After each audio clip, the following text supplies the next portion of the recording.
Hi friends, Mangudi சமையல் இன்றைக்கி என்ன பார்க்க போகிறோம்னா காலிஃப்ளவர் 65. இப்போ அதுக்கு தேவையான பொருட்களை பாருங்கள். பச்சரிசி மாவு, கடலை மாவு, ஒரு சிறிய அளவில் காலிஃப்ளவர் உங்கள் வீட்டுக்கு எவ்வளோ தேவையோ, எவ்வளோ செய்யணும்னு நினைக்கிறீங்களோ அதுக்கு தகுந்தாப்பில் பூ எடுத்துக்கோங்க. கறி மசாலா தூள், மஞ்சள் தூள், வெறும் மிளகாய் தூள், உப்பு, ஒரு 200 ஆயில் எடுத்துக்கோங்க. இப்போ நம்ம என்ன பண்ணுறோம்னா பூவை தனித்தனியாக ஊற்றி வச்சாச்சு. இப்போ ஒரு 2 டம்ளர் தண்ணி ஊற்றி நம்ம சூடு பண்ணிக்குவோம். நல்லா கொதிச்சிடட்டும். கொதித்ததுக்கப்புறம் இந்த சுத்தம் பண்ணி வச்சுருக்கிற பூவை நம்ம அந்த வெந்நீரில் போடணும். நல்லா பூச்சி எதுவும் இருக்கான்னு முதல்ல நீங்கள் பார்த்துக்கோங்க. பார்த்துட்டு அந்த வெந்நீரில் போடுங்க. இப்போ நம்ம வெந்நீரில் போட்டதுக்கப்புறம் கொஞ்சம் மஞ்சத்தூள் போட்டுக்கோங்க.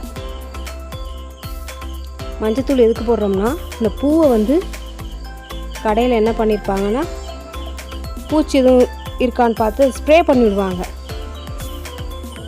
பூச்சி இல்லாமல் போகணுன்றதுக்காக அந்த ஸ்ப்ரே பண்ணுறதுனால அது நமக்கு விஷத்தன்மை ஏற்படுத்தும். அதனால நம்ம மஞ்சத்தூளை போட்டு நம்ம அதை சுத்தம் பண்ணிக்கிறோம். வேறு ஒன்றும் இல்லை. இந்த பூ சில சமயம் இந்த கருப்பாக நினைக்கிங்கன்னா கருப்பாக இருக்கும். அதெல்லாம் ஃபங்கஸ் மாதிரி ஒரு மாதிரி இருக்கும். அதை க்ளீன் பண்ணுறதுக்காகவும் நம்ம மஞ்சள் போட்டுக்கணும். இப்போ ஒரு 5 நிமிஷம் நம்ம தண்ணியில் போட்டு, அதாவது சுடு தண்ணியில் போட்டு அதை ஒரு 5 நிமிஷத்துக்கு உண்டான வேக வைக்கிற மாதிரி நம்ம பண்ணிக்குவோம். இப்போ அதை நம்ம வேறு இடத்துல வேறு பாத்திரத்தில் மாற்றிக்குவோம். இப்போ இதன் கூட கரம் மசாலா தூள் 1 ஸ்பூன் சேர்த்துக்கோங்க. கடலை மாவு 1 ஸ்பூன் போட்டுக்கோங்க. சோள மாவு, கார்ன்ஃப்ளவர் மாவு, அது மொறுமொறுப்புக்காகத்தான் 1.5 ஸ்பூன் போட்டுக்கோங்க. மொறுமொறுப்புனா இதான். பச்சரிசி மாவு 1 ஸ்பூன் போட்டுக்கோங்க. உங்கள் தேவைக்கு காரம் சேர்த்துக்கோங்க. கார்ன்ஃப்ளவர் மாவு தான் காலிஃப்ளவர் பகோடாவுக்கு மொறுமொறுப்பு தன்மையை கொடுக்குறது. அதனால் கண்டிப்பாக நீங்கள் கார்ன்ஃப்ளவர் மாவு சேர்த்துக்கோங்க. அது போடலைன்னா மொறுமொறுன்னு இருக்காது.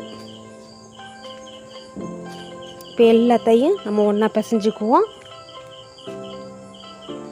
சுடுதுன்ட்டு நான் ஸ்பூன் வச்சு கிளறி விட்றேன். நீங்கள் நல்லா கைனாலேயே அதை நல்லா பிரட்டி விடலாம்.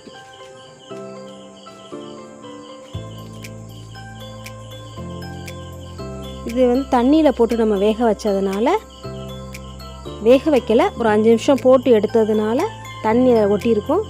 அதனால் தண்ணி சேர்க்க தேவையில்லை. இப்போ ஒரு 5 பூண்டு, ஒரு துண்டு இஞ்சி, இதை நல்லா நம்ம பேஸ்டாக்கி நம்ம அதன் கூட சேர்த்துக்குவோம்.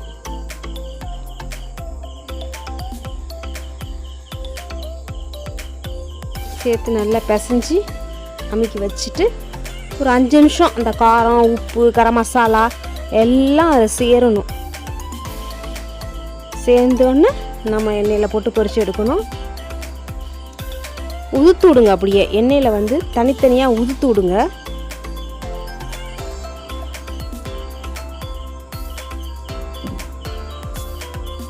நல்லா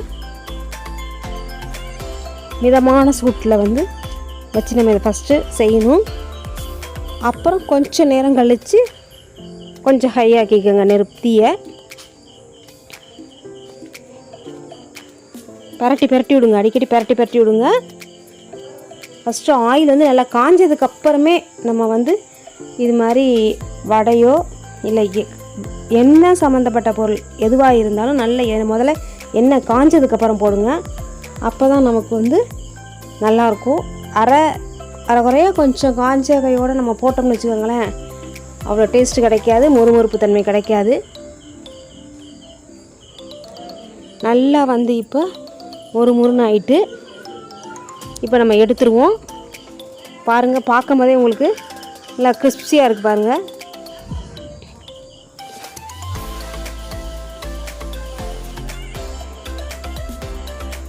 ஸோ உங்களுக்கு பிடிச்ச மாதிரி நீங்கள் உங்கள் வீட்டுக்கு வந்திருக்கிறவங்களுக்கோ இல்லை உங்களுக்கோ சர்வ் பண்ணிக்கோங்க.